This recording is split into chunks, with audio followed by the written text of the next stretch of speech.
voilà, on va commencer. Mematai maskirin gvurot kshamim.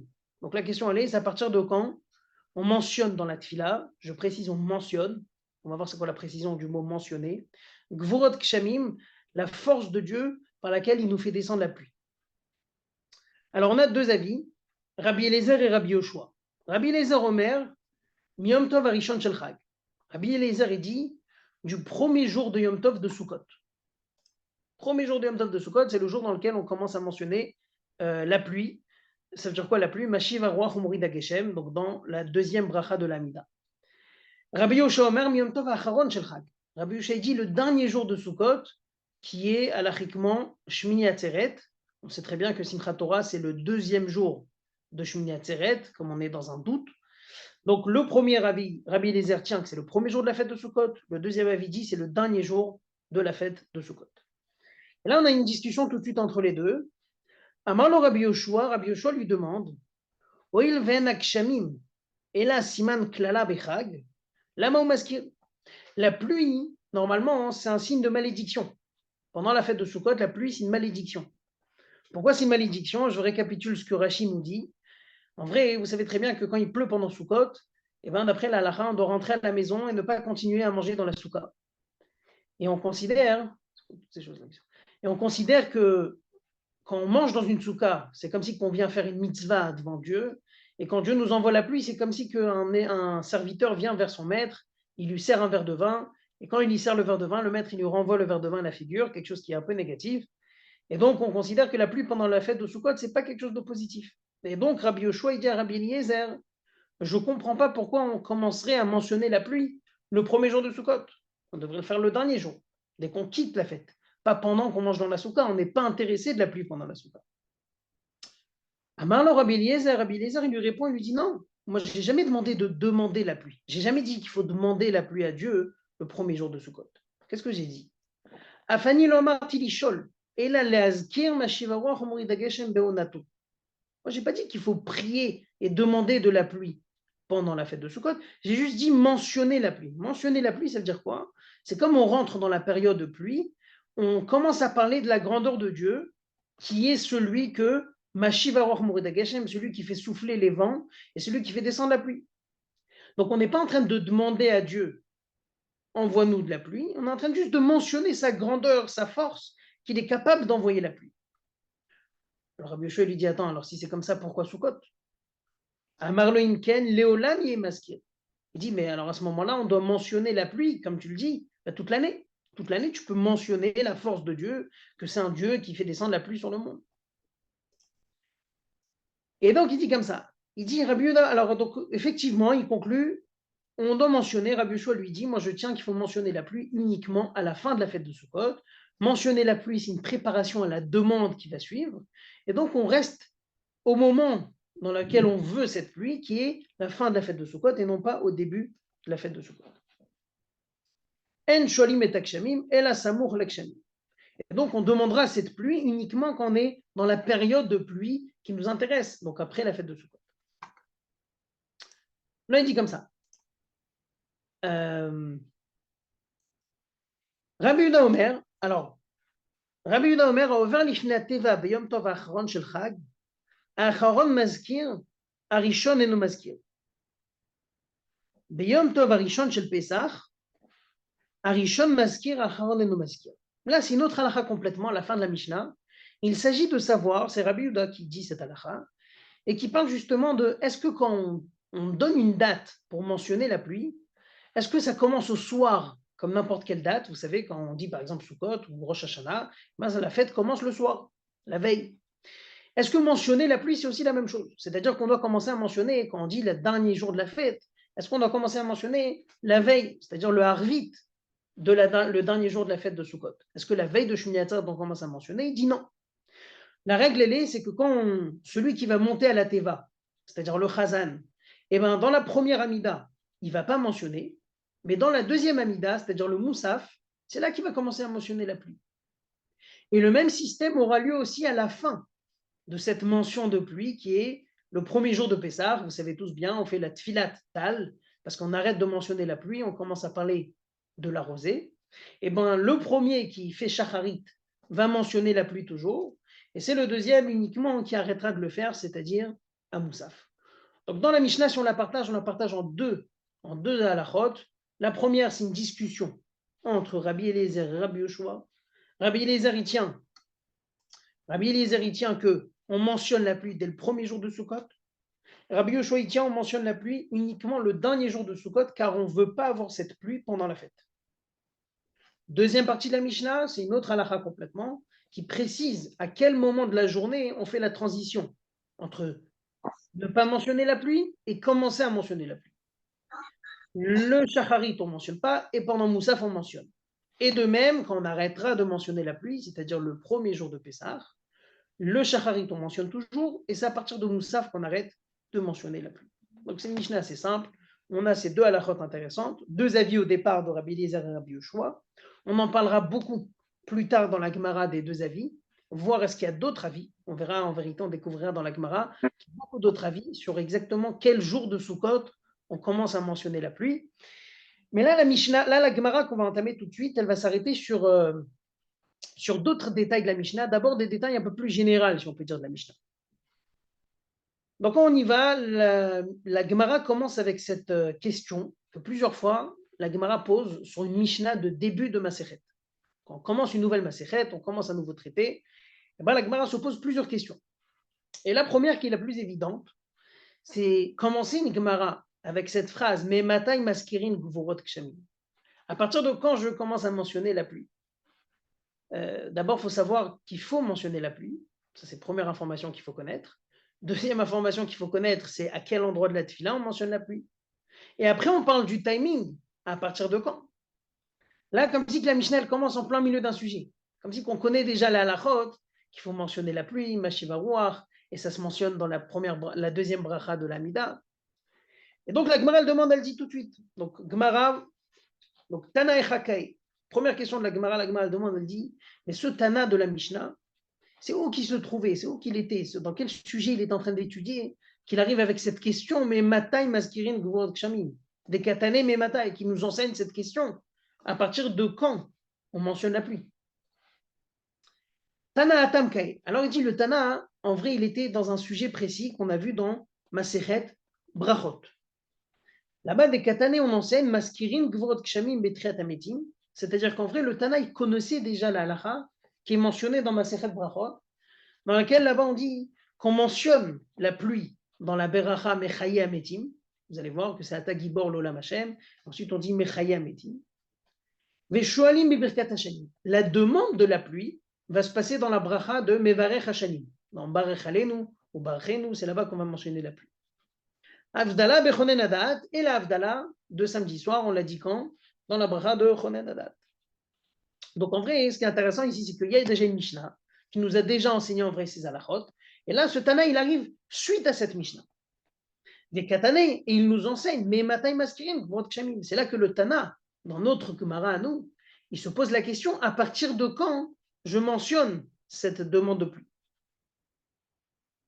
Alors la Gemara dit, mais si le Tana ici, il vient suite à une halacha dans Brachot, dans le traité Brachot, parce que c'est là-bas qu'on a vu qu'on mentionnait la pluie. Mashiva voir. Alors pourquoi on n'a pas demandé là-bas la question?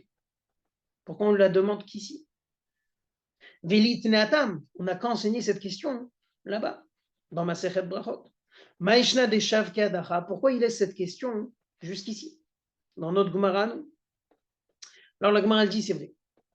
On n'était pas, ce Tana dans cette Mishnah, il n'était pas suite à Masechet Brachot du tout. Il venait d'autre chose complètement. Il avait étudié une autre halakha. Et c'est cette autre halakha qui lui a fait poser cette question. C'était quoi l'autre halakha? L'autre halakha, c'est la Gemara qui est juste avant Tanit, ou deux Gemarot avant Tanit. C'est la Gemara Rosh Hashanah, dans laquelle on dit comme ça. Elle a Tana me Rosh Hashanah Salit. En vrai, il venait de finir la Gemara de Rosh Hashanah. Detna, là-bas, il enseigne. Et il dit comme ça dans une Mishnah dans Rosh Hashanah. Ou Bechag Nidonin Alamay. Là-bas, il dit que pendant Sukkot, vous savez que Rosh Hashanah, c'est le moment du grand jugement. Ok, on est jugé. Tous les êtres humains sur Terre, tous les êtres vivants sont jugés. Mais après, il y a ce qui s'appelle des jugements plus particuliers. Le jugement plus particulier de Sukkot, il est au sujet de l'eau. C'est au sujet de l'eau, c'est-à-dire par rapport à la pluie. combien de pluie il va avoir pour le monde cette année, combien le monde pourra vivre, est-ce qu'il aura la pluie, il n'aura pas la pluie, etc. Et donc, Vaïdé de Tana ou Bechak inidonin alamaim, Tana mematai maskirin gvurot kshamim. Puisqu'on est en train de discuter justement dans Rosh Hashanah, qui est juste avant Tanit, de Gemarot avant Tanit, et là-bas on discutait de ce sujet, qu'on est jugé pendant Sukkot sur la pluie de l'année. Alors le Tana, il arrive ici, on n'est pas très loin, on n'est pas depuis Brachot jusqu'à Tanit. Depuis Brachot jusqu'à Tanit, il y a une quinzaine de traités, quinzaine de Masartot. Ça c'est très loin. Rosh Hashanah, c'est un peu avant Tanit. Et là-bas, justement, on a parlé du jugement qui se passe pendant Sukkot, dans lequel on est jugé combien de pluie on va avoir pendant l'année. Et donc, le Tana, venant de Rosh Hashanah, il se pose cette question. Effectivement, c'est quand qu'on va mentionner, c'est quand qu'on va commencer à parler de cette fameuse pluie. Naturellement, c'est quelque part pendant Sukkot. Et c'est là qu'il pose cette question. Velitne mematay maskirin alakshami. Là, c'est déjà un prochain sujet dans la Gemara. Déjà, on a ce premier sujet, pour clôturer ce premier sujet de la Gemara, c'est une petite question-réponse. La Gemara s'est posé la question, quand le Tana vient et me pose la question à partir de quand je mentionne la pluie, il fait référence à quoi? On est où dans le sujet? On commence un sujet, on suit un sujet existant. Donc la Gemara a proposé une première réponse en disant qu'on était en train de suivre le sujet de la Masechet Brachot, dans lequel on a vu que quoi? Dans laquelle on a vu qu'on doit mentionner la pluie pendant la deuxième bracha de la Mida. Alors la Gemara a demandé, mais c'est très loin, Brachot. Et sur ça, elle est arrivée à une réponse, elle a conclu avec une réponse qui dit qu'en vrai, on était au sujet de Rosh Hashanah. Dans Rosh Hashanah, on nous a parlé du grand jugement qu'on a sur la pluie de toute l'année, qui se passe pendant Sukkot. Et suite à Rosh Hashanah, quelques masertot plus tard, on a décidé d'en parler justement. Donc on n'est pas très éloigné du sujet de la pluie, puisqu'on en parlait il n'y a pas longtemps. C'est pas comme si qu'on partait de la Masechet Brachot, qui est une quinzaine de masertot avant Masechet Tanit. Ça, c'était un premier sujet de Gemara. La Gemara, elle passe maintenant sur un deuxième sujet, une précision dans les mots qu'on a utilisés dans la Mishnah. Le troisième mot de la Mishnah, il dit comme ça, Gvurot Kshamim. C'est quoi Gvurot Kshamim? À partir de quand on mentionne Gvurot Kshamim? Gvurot, la traduction littérale de Gvurot, ça veut dire la rigueur, la force de la pluie. Alors il dit, Velitne me matai maskirin ala Kshamim. Il ferait mieux enseigner et dire dans la Mishnah, à partir de quand on mentionne la pluie, tout court. C'est quoi mentionner la force de la pluie? Pourquoi la pluie, on l'appelle force? Une rigueur, une force. Amar Rabbi Yochanan, y répond. Mipne sheyordim bigvura. Parce que la pluie descend avec beaucoup de force, avec beaucoup de puissance. Pourquoi avec beaucoup de puissance? Il explique, il dit, il y a des versets, il va ramener un verset qui va nous lier avec un autre verset, qui va nous faire comprendre qu'en vérité, la pluie, c'est lié avec une sorte de puissance d'Akadosh Baruch. Chez Neymar, c'est marqué. Alors il dit, ce verset, il dit, Ose Gedolot, c'est un verset dans Iyov qui dit, Ose Gedolot aden cheker veniflaot aden mispar. Il y a un verset qui dit comme ça, Dieu fait des choses énormes qu'on ne peut pas comprendre et des merveilles qu'on ne peut pas compter. Et le verset d'après, il donne comme exemple, c'est quoi la grandeur de Dieu?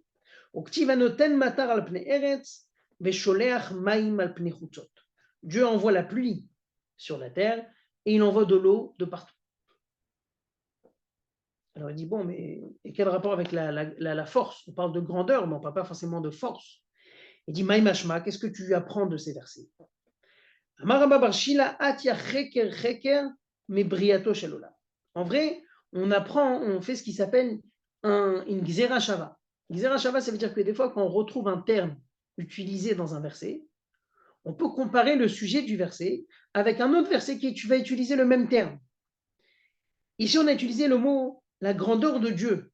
Dans la pluie, c'est une grandeur qu'on ne peut pas comprendre. On a utilisé le terme cheker. Cheker, ça veut dire recherche. On ne peut pas comprendre, on ne peut pas saisir.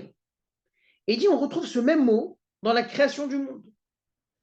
Chez nous, il y a marqué, par rapport à la pluie, Dieu fait des choses énormes qu'on ne peut pas comprendre. Donc, Tivata, mais c'est enseigné, c'est écrit dans un autre verset, dans Yeshayahu, Aloyadata im lo shamata eloke olam Hashem. Là-bas, il y a un verset qui dit, tu n'as jamais entendu Dieu, le créateur du monde, il a créé tous les coins de la terre, loïaf veloïga, il ne s'est jamais fatigué, et en cheker lidvunato. Et on ne peut pas comprendre et saisir, on utilise le même terme. Cheker, on ne peut pas comprendre la sagesse de Dieu. Et par rapport à la création du monde, c'est marqué dans Teilim que Dieu, quand il a créé le monde, il a utilisé la gvura, la force. Donc vous voyez qu'ici, il y a toute une chaîne de versets en vrai. Il apprend d'un verset à un autre. Il dit, on voit que la pluie, quand Dieu fait descendre la pluie, on appelle ça quelque chose qui est incompréhensible, on utilise le terme précaire. Ce même terme, un côté un peu incompréhensible chez Dieu, on le retrouve par rapport à la création du monde, dans laquelle on a vu que Dieu a dû utiliser ce qui s'appelle la gvura, la force. De là, on comprend que la création du monde et la pluie, d'une manière générale, est liée avec la force d'Akadosh Baruch. Gvura, et c'est pour ça qu'on appelle ça Gvurot Kshamim. C'est une force d'Akadosh Baruch. D'ailleurs, dans la tfila, vous dites quoi dans la tfila, la bracha, juste avant Mashiva War Moed Hageshem, on commence la bracha avec quel terme? Ata Gibor Lolam Hashem. Tu es Gibor, tu es fort, tu as une Gvura. Et cette Gvura, c'est elle qui permet de faire descendre la pluie. Ce qui est intéressant, c'est que c'est expliqué pourquoi c'est Gvura, une des explications qui sont expliquées dans la Chassidoute. C'est écrit comme ça, c'est écrit que normalement la pluie, ça rejoint plutôt le chesed, la bonté de Dieu. Il envoie en vérité la pluie, c'est la parnassa pour le monde. C'est ce qui va faire pousser les plantes, c'est ce qui va donner la vie. Donc normalement, ça devrait plutôt chesed. Pourquoi c'est lié avec Gvura? Là, c'est expliqué qu'en vrai, le chesed de Dieu, si Dieu il avait un chesed dans la pluie, et ben la pluie, elle serait descendue sur nous comme un gros courant d'eau. On serait tous inondés sous la pluie. Le fait que la pluie, elle est séparée goutte par goutte, et qui nous donne en vérité la possibilité de vivre d'une manière, si on peut dire, on est apaisé quand on reçoit la pluie, elle tombe sur terre, elle arrive doucement, doucement, étape par étape, goutte par goutte. Ben ça provient de la gvura de Dieu qui s'est séparée, la lumière qui veut donner, la bonté qui veut donner, le chesed qui veut donner, la pluie qui veut donner, ben elle sépare goutte par goutte pour qu'on puisse être capable de recevoir cette pluie comme il faut. Donc c'est aussi une explication sur l'idée de gvura. Pourquoi la pluie s'appelle Gvura, la force d'Akadosh Baruch. Et donc, alors là, la Gemara, maintenant qu'elle a compris pourquoi ça s'appelle Gvura, elle nous demande, mais d'où on sait qu'on doit mentionner cette pluie dans la tfila? Ou menalan des bitfila. D'où on sait qu'on doit mentionner la pluie dans la tfila, c'est-à-dire dans la mida. Alors il dit, des Tanya, c'est marqué, la hava et Hashem elokechem, ou le ovdo bechol levafrem. Il y a un verset qu'on dit dans le schéma, dans Vayim Shamoa, le deuxième passage du schéma. On voit un verset qui dit, vous devrez servir Dieu, l'aimer et le servir de tout votre cœur. Ça veut dire quoi servir Dieu par le cœur? On sait très bien c'est quoi servir Dieu par nos mains. Quand on fait une mitzvah matérielle et physique, on va mettre la tzedaka, ça va être nos mains qui vont être utilisées pour faire cette mitzvah. C'est quoi le service de Dieu qui est lié avec le cœur? C'est essentiellement la tfila. C'est le moment dans lequel notre cœur doit s'attacher à Dieu. Et dans le même passage du schéma Vayim Shamoa, dans ce passage, on voit qu'on parle de la tfila. Au Ktiv Batre, et c'est écrit juste après, Venatati metarartechem beito yore ou malkosh. Je vous donnerai la pluie en son temps, il te parle de deux pluies qu'on en parlera plus tard, yore et malkosh, c'est deux noms de pluie. Et donc en vrai, on voit de là que le moment de la tfila, du service de Dieu, qui est lié avec le cœur, c'est-à-dire la tfila, c'est un moment probable pour justement parler à Dieu de la pluie. Parce que Dieu fait le lien lui-même quand il nous dit, si vous allez servir Dieu comme il faut, je vous donnerai cette pluie, comme une récompense sur votre service de Dieu. Quel service de Dieu Dieu est en train de demander? C'est la tfila. Et suite à ça, donc justement, pendant la tfila, c'est le bon moment pour mentionner la récompense de la tfila, qui est la pluie. Donc voilà encore un petit passage de Gemara qui était sur l'idée de dont on sait que c'est pendant la tfila. Ensuite, on a un quatrième passage de la Gemara. Ces petits passages ne sont pas liés forcément un avec l'autre. Ils expliquent chacun un autre sujet de la Mishnah. Je vous rappelle, le premier passage de Gemara a expliqué d'où on vient, de quel sujet on est venu pour arriver à cette question. Mais Matai Maskirin Gvurot Kshamim. On a répondu, c'est de Rosh Hashanah. Là-bas, on parlait du jugement de la pluie. Ensuite, on a parlé pourquoi la rigueur, pourquoi la force de Dieu est utilisée dans la pluie, parce qu'on a dit c'est comparé à la création du monde. Et dans les deux, on a eu besoin la force de Dieu a eu besoin d'être là et d'intervenir. Et c'est là qu'on arrive au troisième sujet de la Gemara, qu'on a dit, dont on sait qu'on doit parler de la pluie pendant la prière, C'est parce que dans le passage du schéma qui nous parle de la prière, du service de Dieu avec le cœur, là-bas on parle aussi de la pluie. Et donc le bon moment pour parler de la pluie, c'est pendant la prière. Maintenant, quatrième passage de la Gemara, quatrième petit sujet. Amar Rabbi Yochanan nous dit Gimel maftechot beyado shel HaKadosh Baruch Hu shelo nimseru beyad shaliach. Alors là, c'est très intéressant, c'est un sujet qui est lié avec ce qu'on a vu, mais c'est un sujet un peu... Il dit comme ça, il dit, Dieu, il a 3 clés dans ses mains, qu'il ne les donne jamais à un chaliar. Il ne les donne jamais à un envoyé, à un remplaçant, si on peut dire. Véloen, et les voici. Le premier, Mafter Shel Kshamim, la clé de la pluie, c'est-à-dire la force, la capacité de faire descendre la pluie sur le monde, et bien Dieu ne la donne pas à un chaliar. Ensuite, Mafter Shel Chaya, la clé de la naissance, donc le fait de ramener une nouvelle vie sur terre, ou Mafter Shel Triat Hametim, et la clé de la résurrection, donc de faire ramener cette vie à nouveau sur terre. Ça, c'est les 3 choses, les 3 clés que Dieu ne donne pas à un chaliar. Donc, on sait que ces 3 sujets sont appelés une clé chez Akadosh Baruch Hu. Pourquoi le reste, ce n'est pas une clé? La parnassa, d'une manière générale, ce n'est pas une clé. La santé, ce n'est pas une clé. On donne le titre clé à ces 3 sujets-là. La pluie, la naissance et la résurrection des morts. Alors, il ramène des versets qui vont nous prouver en vérité cette idée que chacun des 3 sujets sont une clé dans les mains de Dieu. Mafter Shel Kshamim, la clé de la pluie, d'Ertiv, c'est marqué, Yiftach Hashem lecha tetzorato et hashamayim latet metar artzecha beito. Dieu t'ouvrira, Yiftach, c'est du mot Mafter, il t'ouvrira comme avec une clé, son trésor qu'il a dans le ciel, et de te donner la pluie en son temps. Donc en vrai, on voit que la pluie est liée avec une sorte d'ouverture, une ouverture de la part de Dieu. Donc de là, on comprend que la pluie représente une clé. Maftar Shel Chaya Minaïn, la clé de la naissance, dont c'est que la naissance, c'est une clé, d'Irtiv, Vaïskor Elohim et Rachel, Vaïshma Elea Elohim, on est passé au Hamoud Bet, Vaïftach et Rachma. C'est marqué que Dieu, il a entendu la demande de Rachel, il s'est souvenu d'elle, et Rachel, je vous rappelle, elle n'avait pas d'enfant, et Dieu lui a ouvert son ventre, il a ouvert la possibilité d'avoir des enfants. Et donc, en vrai, à ce moment-là, on voit le terme Iftar, il a ouvert encore une fois par rapport à pouvoir ramener une vie sur terre, donc pouvoir enfanter.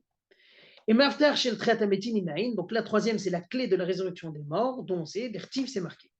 Vidatem Ken Yashem. C'est un verset qui parle de, c'est une prophétie de Yecheskel qui dit, vous allez tous savoir un jour que c'est moi Dieu, c'est moi le vrai Dieu. Befitriet Kivrotechem, quand j'ouvrirai vos tombes. Donc on voit encore une fois le terme l'iftoar, donc l'iftoar, l'ouverture, qui est représentée par cette idée de clé. Donc ces 3 sujets, on voit que Dieu utilise le terme clé, l'iftoar, ouvrir. Alors maintenant, ça c'est l'enseignement de Rabbi Yochanan. Et ce qui est intéressant, c'est qu'en Israël, on a ajouté encore un détail. Bema Arava. Alors Bema Arava, c'est à l'ouest. Vous savez que la Gemara, elle a été écrite, la Gemara Talmud Bavli, donc à Babylone. Babylone, c'est en Irak. Et l'ouest de l'Irak, c'est Israël. Donc quand on dit Bema Arava à l'ouest, c'est les gens d'Israël disaient Af Mafteach Shel Parnassa. Même la clé de la Parnassa. Il y a aussi une clé pour la Parnassa. Et vous connaissez tous ce verset d'Ertiv. Tu ouvres tes mains et tu nourris tout être vivant. Donc on voit ce terme de potéar, encore une fois, par rapport à la parnassa. Et donc une petite question se retourne à Rabbi Yochanan. Rabbi Yochanan, tu ne nous as pas compté parnassa dans la liste de tes clés. Pourquoi Rabbi Yochanan n'a pas mentionné parnassa? Parce qu'en vrai, lui, il tient que quand on parle de pluie, on parle de parnassa en vrai. On parle de la nourriture pour toute l'humanité, donc qui est représentée par l'idée de parnassa, et qui est liée avec la pluie. Donc voilà un dernier sujet de la Gemara, qui est en vérité juste avant qu'on parle du corps de la Mishnah, ce petit sujet qui parlait des 3 clés d'Akadosh Baruch. Ok, donc jusqu'à là c'était assez simple. Là on rentre dans quelque chose un peu technique, on va avoir beaucoup de noms. Je vais essayer de poster après un tableau pour éclaircir un petit peu chacun, qu'est-ce qu'il dit, la vie de chacun, etc.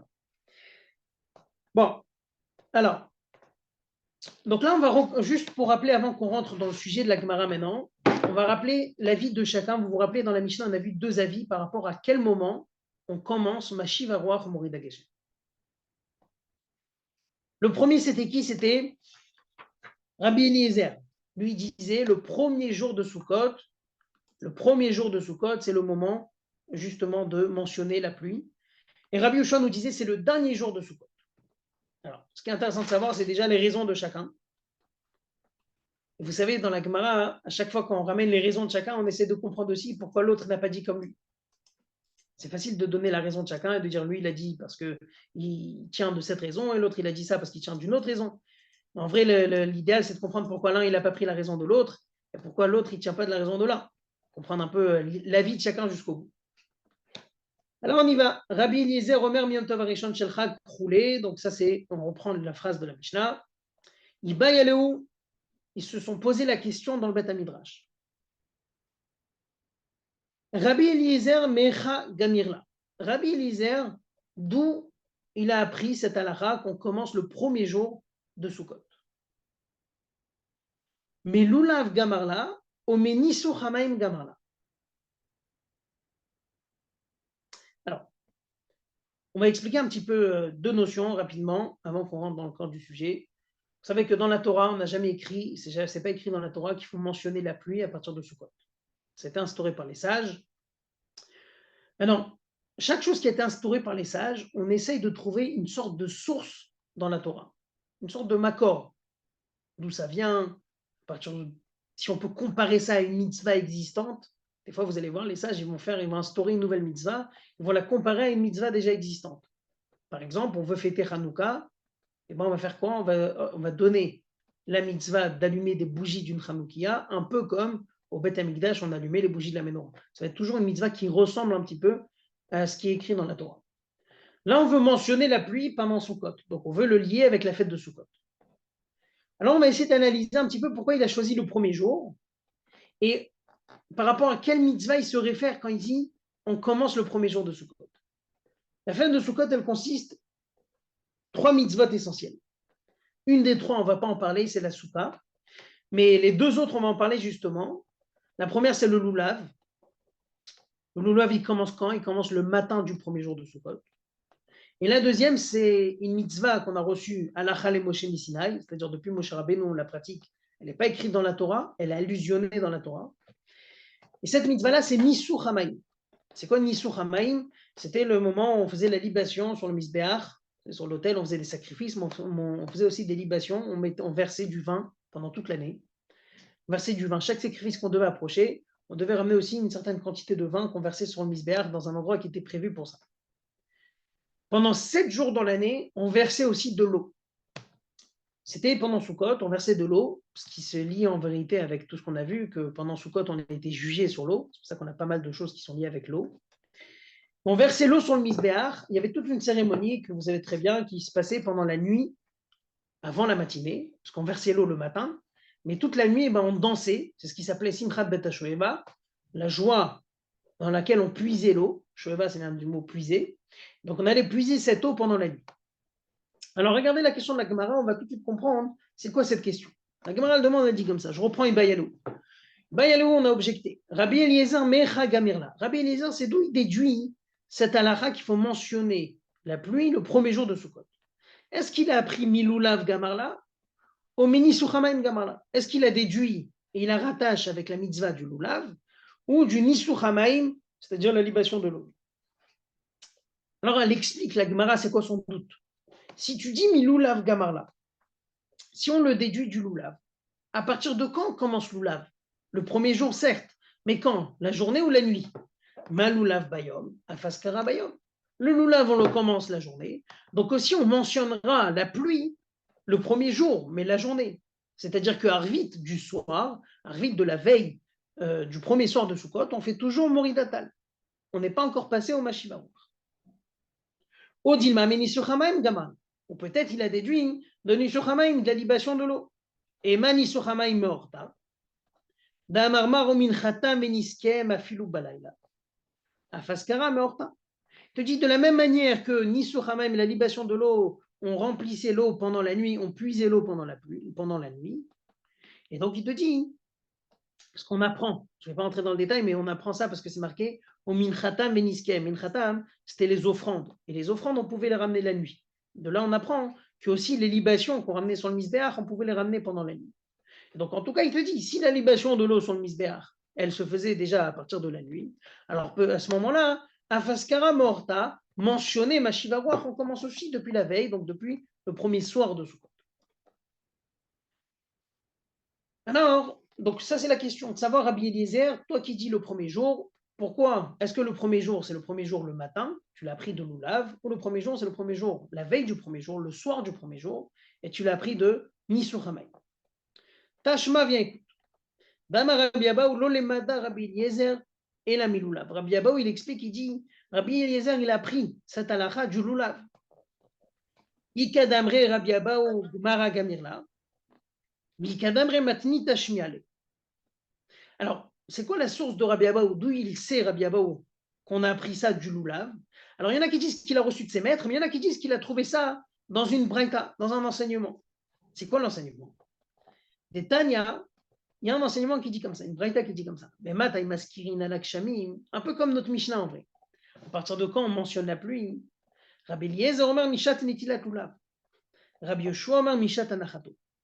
Rabbi Eliezer, il dit, tu commences à mentionner la pluie à partir du moment que tu commences à faire la mitzvah du lulav. Rabbi Yoshua, il tient à partir du moment que tu poses le lulav et que tu arrêtes de faire la mitzvah. Dès que tu as fini la mitzvah du lulav, c'est là que tu commences à mentionner la pluie. Et d'ailleurs, à ce sujet, ils ont aussi discuté. Amar Rabbi Eliezer, Hoil varbat minin alalu, enan bain el aleratzot alamayim. Il dit, les 4 espèces, le loulav et ses espèces, pourquoi on les fait? C'est justement pour prier aussi pour l'eau. Vous savez que le loulav, une des choses qu'on fait dans le loulav, c'est qu'on prie pour l'eau pour la récolte de l'année suivante. En vrai, la signification du loulav, d'après Rabbi Eliezer, c'est on montre à Dieu, on dit à Dieu, regarde, ce loulav, il n'aurait pas pu être là, on n'aurait pas pu accomplir cette mitzvah si tu n'avais pas envoyé l'année dernière la pluie qu'il faut. Donc, on est en train de te demander qu'on puisse accomplir aussi cette mitzvah l'année prochaine, grâce à la pluie de cette année. Donc, puisque le loulav, il est là pour parler de l'eau et pour prier sur l'eau de l'année, c'est le bon moment aussi, le premier jour de Sukkot, de commencer à mentionner Mashiva Ruach Umori Dageshem, mentionner la pluie. Amar le Rabbi Yoshua lui répond la même réponse qu'on a vue dans la Mishnah. Valokshamim Bachag, Eno la Siman Klala, mais c'est une malédiction la pluie pendant la fête. Amar le Rabbi Eliezer, Rafani lo amarti lishol. Et là, Rabbi Eliezer lui dit, moi, je n'ai pas dit de demander la pluie, comme on a vu dans la Mishnah, j'ai dit de mentionner la pluie. Kishem shitriat ameti maskir kol hashana kula. Ve'ena ela bizmana. Kach maskirim gvorot kshamim kol hashana ve'ena ela bizmana. Il dit un argument intéressant qu'on n'a pas vu dans la Mishnah. Vous savez, d'une manière générale, la Braïta, des fois, c'est une copie de la Mishnah avec un plus. C'est-à-dire qu'on a ils détaillent un peu plus leur argument. Là, il te dit comme ça. Il dit, Rabbi Eliezer, quand il lui explique qu'il faut mentionner la pluie pendant la fête de Sukkot, même si c'est une malédiction, parce qu'on est juste en train de mentionner. Il lui dit comme ça, il lui dit, mais quand tu mentionnes tous les jours, Baruch ata Hashem echaya metim, tu sais très bien que ça se passera qu'une fois. La résurrection des morts, Triat Ametim, aura lieu qu'une fois, quand Mashiach viendra. Et jusqu'à ce moment-là, ça ne t'empêche pas d'en parler tout le temps. La pluie aussi, tu peux la mentionner tous les jours, ce n'est pas un problème. Tu n'es pas en train de demander que ça se passe. Ça se passera quand ça doit se passer, c'est-à-dire en hiver. Les firach, imba laskir kolashana kula maskir. Moi, je tiens, Rabbi Eliezer, qu'en vrai, si tu veux mentionner la pluie toute l'année, tu peux mentionner toute la pluie toute l'année. Sur ça, Rabbi Omer ani misha shemafsik leshela kar mafsik l'askara. Rabbi dit, non, moi je ne suis pas d'accord. À partir du moment où tu arrêtes de demander la pluie, tu arrêtes de mentionner la pluie aussi, donc c'est-à-dire à partir de Pessah. Ok. Là, juste avant de finir cette braïta, on va rentrer dans un petit chamboulement. Pourquoi? Parce qu'on va voir plusieurs avis à partir de quand on mentionne la pluie pendant Sukkot. Jusqu'à là, on était calme. On avait 2 avis. Rabbi Eliezer qui dit le premier jour, il a pris de l'oulav, donc c'est le matin. Rabbi Yoshua qui a dit on commence le dernier jour. Jusqu'à là, tout va bien. Là, ce qui est très intéressant, c'est qu'on va voir encore 2 avis. Les 2 avis, c'est Rabbi Yehuda ben Betera et Rabbi Akiva. Et eux, ils sont liés avec toute une autre logique qu'on verra par la suite dans la Gemara. C'est pour ça que je vous dis, ce passage-là, jusqu'à la page suivante, il est un peu technique. On va le passer si tu veux. Mais voilà, c'est un peu technique ce passage. Il dit comme ça. Rabbi Yehuda ben Betera, il dit Besheni bechag ou maskir. Lui, il dit non, ni le premier ni le dernier jour. Moi, je te dis, il faut mentionner la pluie à partir du deuxième jour de Sukkot. Rabbi Akiva Omer, Beshishi Bechag ou Maskir. Rabbi Akiva dit non, le sixième jour de Sukkot. Ensuite, une petite halakha, une parenthèse qu'on a vue dans la Mishnah. Là, on la revoit dans la Braïta. Après, on reparlera un petit peu de tous ces avis. Venons les mettre de côté pour le moment. Rabbi Yehuda Mishum Rabbi Yoshua Omer. Rabbi Yehuda dit au nom de Rabbi Yoshua. Haover lifnei ateva beyom tov ha'acharon shel chag. Ha'acharon maskir, ha'rishon eno maskir. Rabbi Yehuda dit au nom de Rabbi Yoshua. Celui qui va faire Chazan le dernier jour de la fête, à Moussaf, il mentionnera la pluie, mais à Shacharit, il ne mentionnera pas. Et ainsi, de même, pendant Pessah, un peu ce qu'on a dit dans la Mishnah. Yom Tov Rishon Shel Pessah, premier jour de Pessah, Arishon Maskir, dans Shacharit, on mentionne la pluie, Acharon Eno Maskir, et dans Moussaf, on ne mentionne pas. Alors, maintenant, on va discuter un petit peu sur cette histoire. D'abord, les avis de Rabbi Eliezer et Rabbi Yoshua, on va s'arrêter un petit peu sur ces deux avis-là. Rabbi Eliezer qui disait qu'on commence le premier jour, Rabbi Yoshua qui dit le dernier jour. Alors on demande, on dit, mais Shapir Kamarle, Rabbi Eliezer et Rabbi Yoshua. En vrai, Rabbi Eliezer, il a donné un très bon argument à Rabbi Yoshua. Pourquoi? Parce qu'il lui a dit, regarde, Triatametim, la résurrection des morts, va avoir lieu qu'une fois à l'avenue de Mashiach. On la mentionne toute l'année. Donc la pluie aussi, on peut mentionner. Ça n'empêche pas que même si Soukot, ce n'est pas un bon signe, on peut la mentionner quand même. Alors il dit, la Gemara répond, il dit non. Amar lecha Rabbi Yoshua. En vrai, Rabbi Yoshua va répondre à cet argument. Bishlama Triatametim, Maskir. Des Koulé Yoma Zmaneu. Triatametim, on mentionne. Pourquoi on mentionne Triatametim? Parce qu'en vrai, chaque instant de la journée, Mashiach il peut arriver. Et c'est ce qu'on veut. On veut justement qu'il vienne à n'importe quel moment. On n'a pas de problème à ça que Mashiach vienne aujourd'hui ou demain. Au contraire, c'est ce qu'on veut. Qu'il vienne aujourd'hui, qu'il vienne demain, qu'il vienne quand on peut. On va prier Triatametim, on va demander Triatametim à chaque instant. Et là, Geshamim, Kolema Datian Zinayui. Par contre, la pluie, on ne la veut pas à chaque instant. C'est pas comme la résurrection des morts. Triatametim, je veux à chaque instant. Que ma chère vienne et que les morts vont revivre. Mais la pluie, je ne suis pas intéressé que la pluie vienne à chaque instant. Il te dit par exemple, Siman Klalaem, c'est marqué que si la pluie elle descend pendant le mois de Nissan, c'est un mauvais signe, c'est un signe de malédiction. Pourquoi? Parce que c'est le moment où on doit cueillir le blé, on doit cueillir la récolte. S'il y a la pluie qui va tomber sur la récolte, ça peut la faire pourrir dès qu'elle est prête. Donc voilà, ça c'est la réponse de Rabbi Yoshua à Rabbi Eliezer, en train de lui dire que bon, le Triatametim, c'est un argument sympathique, mais Triatametim, je veux bien le recevoir à chaque instant de ma vie. Pourquoi pas? Que les morts revivent à chaque instant, c'est très bien. Par contre, la pluie, je ne veux pas la prendre à chaque moment. Il y a des moments que je ne veux pas cette pluie. Ok. Donc maintenant, on a bien compris les deux avis. La Gemara, ce qu'elle nous a fait jusqu'à présent, c'est qu'elle nous a bien expliqué l'avis de Rabbi Eliezer et l'avis de Rabbi Yoshua. Je récapitule déjà ces deux avis, qu'on comprenne bien les arguments de chacun. Après, on passera aux deux autres qu'on n'a pas vraiment compris, celui qui dit le deuxième jour et le sixième jour. Mais déjà, Rabbi Eliezer et Rabbi Yoshua. Rabbi Eliezer, il tient qu'on mentionne le premier jour de Sukkot parce que là, on est dans une période dans laquelle on prie pour la pluie. La pluie est jugée. On va faire le loulav, et donc le loulav va être quelque chose qui va réveiller la pluie, va demander à Dieu de juger cette année pour une bonne année avec beaucoup de pluie. Et donc, quand on commence le loulav, le premier jour de Sukkot, c'est le bon moment de mentionner la pluie. On n'est pas en train de la demander, on ne la veut pas maintenant, mais on mentionne déjà. Rabbi Yoshua lui dit non, moi je ne suis pas d'accord. À la fin de Sukkot, dès qu'on a fini avec la mitzvah de Sukkot, c'est là qu'on pourra mentionner la pluie, pas avant. Avant, c'est une malédiction, ce n'est pas le moment. Il y a un moment pour chaque chose. Ça, c'est les deux avis Rabbi Eliezer et Rabbi Yoshua. Ça, c'est ce qu'on doit retenir pour le moment de la Mishnah et de la Braïta qu'on a mentionné. Tous les va-et-vient, ça, c'est les deux points essentiels.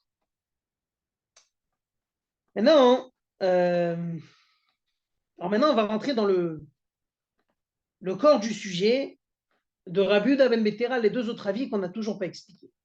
Rabbi Yehuda ben Betera et Rabbi Akiva.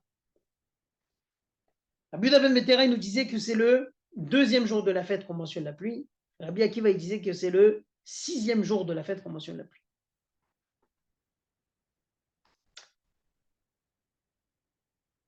Rabbi Yehuda ben Betera Omer, Besheni Bechag Umaskir. Maïtamad Rabbi Yehuda ben Betera. C'est quoi la raison de dire qu'on mentionnerait la pluie le deuxième jour? Des Tanya, s'enseigner dans une braïta. Rabbi Yehuda ben Betera Omer, Neemar Basheni Veniskiem, Veneemar Bashishi, Veneemar Bashvi Kemishpata. Bon. Alors, là, il faut que je donne une petite introduction. Je n'ai pas le texte devant moi pour vous montrer, mais peut-être j'enverrai une photo après pour qu'on comprenne un peu mieux. Vous savez que pendant Sukkot, chaque jour de Sukkot, on va lire un autre passage de la Torah, un autre passage de la Parashat Pinchas, un passage qui est réservé, chaque jour, il a son passage de lecture de Torah. Il a sa lecture, son texte qu'on doit lire. Et dans le texte, on mentionne quoi? On parle des korbanot qu'on approchait au Beth Amikdash. Quel korbanot, quelle sorte de korban on approchait au Beth Amikdash? On avait toutes sortes de korbanot. On avait des korbanot qui étaient fixes tous les jours. On avait un chevreau, il y avait des korbanot qui changeaient tous les jours. Pendant la fête de Sukkot, on avait les parim, c'est-à-dire les taureaux qu'on approchait pendant Sukkot. Et ben, le premier jour de Sukkot, on en ramenait 13, le deuxième 12, le troisième 11, etc., jusqu'à qu'on arrivait à 7, à la fin des fêtes de Sukkot. Comme chaque jour, il y avait un autre nombre de sacrifices, donc la Torah, elle répète le même passage. Le premier jour, tu ramèneras tant de moutons, il y a 17 moutons, 14 moutons, je pense. Ensuite, il te dit, tu ramèneras un chevreau, tu ramèneras tant de taureaux. Et à la fin, elle termine avec un pasouk qui est identique les 7 jours de Sukkot. Le pasouk, il dit quoi? Uminchatam veniskem, les offrandes et les libations qu'on va ramener pour la parine pour les taureaux, la élim pour les béliers, la kvasim pour les moutons, Bemisparam, en fonction du nombre de sacrifices que tu as ramenés, Kemishpatam. Kemishpatam. Non, pardon, c'est pas ça le verset, désolé. Oui, il y a deux versets. Il y a ce verset-là. Aussi, Khatatecha, il y a un verset juste avant qui dit Milva dola tatamim min khata veniska. Et un chevreau, pour pardonner les fautes, à part le sacrifice habituel du quotidien, min khata, les offrandes de ce sacrifice, veniska et célibation. Et tous les jours, vous allez voir le passage de chaque jour, il a exactement le même texte, copié-collé, à part le nombre de taureaux qui change. La seule différence qu'on va avoir, c'est qu'à 3 reprises, le deuxième jour de Sukkot, on va avoir une exception. C'est là-bas, on ne dit pas Veniska, comme tous les autres jours, et salibation. On dit Veniskehem. Ok, c'est une exception dans le texte. On change le texte, on dit Veniskehem. Si vous réfléchissez un petit peu, c'est quoi la lettre qui est en plus dans Veniskehem? C'est un même. Ensuite, le 6e jour, il n'y a pas marqué Veniska, il y a marqué Unesachea, qui veut dire célibation au pluriel. Pas salibation, mais célibation au pluriel. Unesachea, la différence d'Unesachea et Veniska, c'est un yud en plus, qui transforme le mot de Veniska en Nesachea au pluriel. Et le 7e jour aussi, on a une différence dans le texte. Là-bas, c'est marqué Kemishpatam, comme leur loi est inscrite dans la Torah. Kemishpatam, c'est-à-dire comme on avait l'habitude de le faire. Normalement, c'est marqué Kamishpat. Là-bas, il est marqué Kemishpatam, avec un même en plus. Si on prend les 3 lettres qui sont exceptionnelles et qui sont différentes du reste des jours, et bien les 3 lettres, la première, c'est un même, qui était dans le 2e jour de Sukkot. Après, il y avait un Yud qui était dans le 6e jour de Sukkot. Et à la fin, il y a le 7e jour de Sukkot, on a un même en plus. Ce qui compose le mot Maïm, qui veut dire l'eau. Et la Gemara nous dit qu'on apprend de là que pendant Sukkot, on devait justement faire des libations, pas uniquement de vin comme toute l'année, mais aussi de l'eau sur le misbéach. J'espère que ce n'est pas trop technique.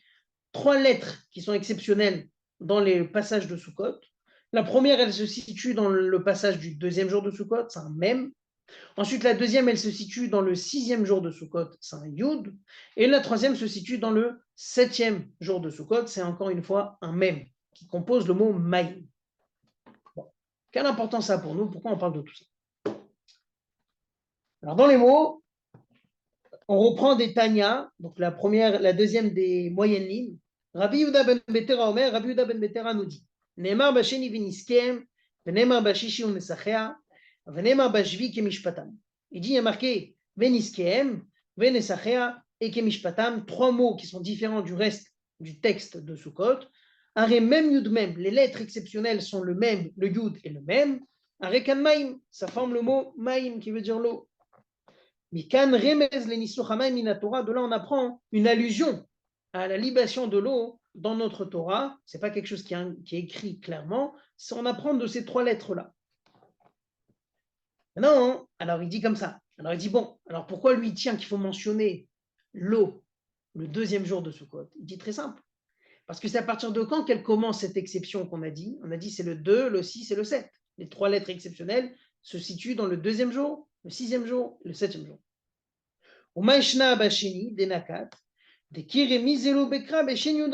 C'est à partir de quand qu'on commence cet enseignement de Maïm, qu'on parle de l'eau? Il dit c'est le 2e jour. C'est pour ça qu'on commence le 2e jour. Alors attends, alors pourquoi Rabbi Akiva il tient que c'est le 6e jour? Rabbi Akiva Omer Beshishi Bechag ou Maskir. Shenemar Bashishi ou Nesachea Bishne Nisuchim Akatum Medaber. Echad Nisuchamayim, Echad Nisuchayayim. Il dit parce que chez lui, il dit c'est quand que c'est marqué clair dans la Torah le mot Unesachea qui veut dire au pluriel. On parle de 2 libations qui a lieu sur le Misbéach. C'est le 6e jour. On parle Unesachea qui veut dire célibation au pluriel. Un qui était l'eau et l'autre qui était le vin. Et donc il dit puisque l'eau elle est plus mentionnée le 6e jour, moi je commence à mentionner l'eau le 6e jour. Vema travaillou de Chamra. Ça valait Karabuda Bemetera Damaremi Zemaya. Alors il dit mais peut-être c'était du vin, peut-être il parle de libation de vin. Alors il dit non, lui tient aussi de l'enseignement de Rabbi Yehuda ben Betera. L'enseignement de Rabbi Yehuda ben Betera qui apprenait que même Yud même ça fait en maïm. Alors, je vous donne l'oral, je ne sais pas si vous avez dans le texte, je vous donne l'oral déjà de la suite, comme ça on finit juste un petit peu le sujet. On reprendra la semaine prochaine cette fin-là. De toute façon, on la reprendra parce que ça continue encore la moitié de la page suivante. Donc, on ne va pas faire rapidement la moitié de la page, on reprendra parce qu'après le reste, c'est plus facile. Mais en tout cas, il dit, en vrai, lui, il tient comme Rabbi Yehuda ben Betera. Alors, il dit, si tu tiens comme Rabbi Yehuda ben Betera, eh ben pourquoi tu ne tiens pas qu'il faut commencer le 2e jour? Alors, il répond là-bas dans la suite de la Gemara, il lui répond qu'en vrai, dans le 2e jour, on n'a pas encore mentionné au pluriel. On n'a pas dit qu'il y avait 2 libations. On a parlé qu'il y avait des libations de beaucoup de sacrifices. On n'a pas parlé clairement de 2 libations. Ça, on le mentionne uniquement le 6e jour. Et c'est pour ça que Rabbi Akiva, il tient que la dracha essentielle, l'enseignement essentiel dans lequel on parle de l'eau, c'est le 6e jour. Après, on continuera si tu veux la suite. Il va rentrer un peu plus dans les 2 êtres. Je vais profiter de ces quelques minutes qui restent de récapituler. On va essayer de récapituler pour sortir avec la conclusion de tout ce qu'on a vu. On voit beaucoup de détails. En vrai, 1 heure pour une page, il y a des pages qu'on peut les faire facilement en 1 heure. Il y a des pages qui sont un peu plus techniques, comme la nôtre, la première. Si tu veux, les autres vont être plus faciles. C'est là pour récapituler un petit peu. On a parlé d'abord la première halakha dans la Mishnah. On a dit à partir de quand on mentionne la pluie. Rabbi Eliezer, premier jour de la fête. Rabbi Yoshua, dernier jour de la fête. Rabbi Yoshua lui dit, mais c'est une malédiction la pluie pendant la fête. Il lui répond, il lui dit non. Ce n'est pas une malédiction. Pourquoi? Parce que je ne demande pas la pluie. Je suis juste en train de recevoir, de mentionner cette pluie. Ensuite, on a dit, alors à ce moment-là, la halakha, à la fin, on a dit à partir de quand on finit. On a dit tout simplement, tout se joue sur Shacharit et Moussaf. Le Shacharit, on ne mentionne pas. Moussaf, on mentionne. Et pareil, Pessah, le Shacharit, on mentionne la pluie. Et Moussaf, on ne mentionne pas. Ça, c'était les 2 halakhot de la Mishnah. Ensuite, dans la Gemara, on a passé 4 petits sujets. Un premier qui demande d'où vient l'enseignement de la pluie. Est-ce qu'on a parlé de la pluie auparavant? La Gemara, elle propose, première réponse, dans Brachot, traité Brachot, on a parlé qu'il faut mentionner la pluie dans la bracha de Hatagibor. La Gemara, elle dit, mais ça fait très longtemps Brachot. Alors elle dit effectivement, dans Rosh Hashanah, il y a un enseignement qui nous parle de la pluie, c'est que pendant Sukkot, on est jugé sur la pluie de l'année. Et donc là, on demande à partir de quand dans Sukkot on mentionne cette pluie. Deuxième sujet de Gemara, on a demandé, on a dit pourquoi on appelle ça Gvurot Kshami, la force de la pluie. Alors on explique parce que c'est écrit que la pluie, c'est quelque chose qui est incompréhensible. On utilise le terme En Cheker. On n'arrive pas à comprendre cette pluie. C'est une des grandes choses que Dieu a fait qu'on n'arrive pas à comprendre. Le même terme de manque de compréhension qu'on a est utilisé par rapport à la création du monde, dans laquelle on a vu que Dieu a dû faire appel à sa Gvura, à sa force. Donc on comprend que ces 2 choses-là, la création du monde comme la pluie, sont 2 choses énormes qu'on n'arrive pas à comprendre et que Dieu a fait appel à sa force. Troisième sujet qu'on a vu dans la Gemara, c'était dont on sait qu'on mentionne la pluie pendant la tfila.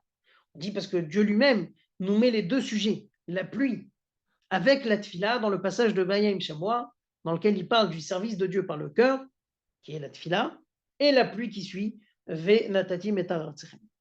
Quatrième passage de Gemara, on a vu que Dieu a 3 clés entre ses mains. La clé de la pluie, on ramène un verset qui nous le prouve, ainsi la clé de la naissance, de donner naissance sur terre, et la clé de la résurrection des morts. Et ensuite, on dit qu'en Israël, on mentionnait aussi la parnassa, et donc on répond que Rabbi Yochanan tient que la parnassa fait partie de l'idée de la pluie.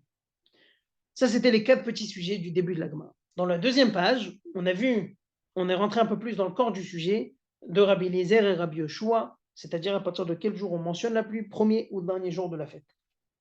On a commencé avec Rabbi Eliezer qui nous dit quoi? Rabbi Eliezer qui nous dit qu'il apprend cette halakha de la pluie du loulav. C'est pour ça qu'il mentionne la pluie uniquement à partir du matin, et non pas de la libation de l'eau ni souramaim qui commence à partir de la veille. Ensuite, on a commencé à rentrer dans une braïta très intéressante qu'on continuera la semaine prochaine. Cette braïta qui nous parle de Rabbi Eliezer et Rabbi Yoshua. Rabbi Eliezer qui dit premier jour, Rabbi Yoshua qui dit dernier jour, dès qu'on pose le loulav. Et Rabbi Eliezer qui l'explique, les 4 espèces sont là pour mentionner la pluie. Donc c'est le bon moment de mentionner la pluie pendant qu'on fait le loulav. Rabbi Yoshua lui dit, mais c'est pas bon, c'est pas le moment, c'est une malédiction pendant cette période. Pendant Sukkot, c'est pas bien. Alors il lui répond Rabbi Eliezer, et Triatametim, tu le mentionnes bien tout le temps, malgré que c'est pas son moment. Sur ça, la Gemara a répondu au nom de Rabbi Yoshua en disant qu'en vrai, la Triatametim, c'est quelque chose qu'on aimerait bien l'avoir à chaque instant. Alors que la pluie, pas forcément, il y a des moments où la pluie, c'est négatif. Ensuite, on a vu 2 avis qui sont Rabbi Akiva et Rabbi Yehuda ben Betera. Rabbi Yehuda ben Betera, il dit on mentionne la pluie au 2e jour de Sukkot, Rabbi Akiva au 6e. Et ça pourquoi? On a expliqué que les deux apprennent en vérité tout un enseignement basé sur le verset. Je vais vous envoyer si tu veux sur le groupe les quelques versets de Sukkot dans lesquels on voit les exceptions. Dans le 2e jour de Sukkot, on voit un même en plus. Le 6e, on voit un yud en plus. Et le 7e, un même en plus qui forme le mot maïm. Rabbi Yehuda ben Betera nous dit à partir de quand on commence cette dracha de maïm? Le 2e jour. Donc je mentionne la pluie à partir du 2e jour. Rabbi Akiva dit, moi je tiens que c'est le 6e, car dans le 6e, c'est mentionné clairement Nesachea, qui veut dire les libations au pluriel. Au pluriel veut dire le vin et l'eau. Et donc, puisque c'est mentionné clairement au pluriel le 7e jour, 6e jour, pardon, c'est pour ça qu'on commence à mentionner la pluie.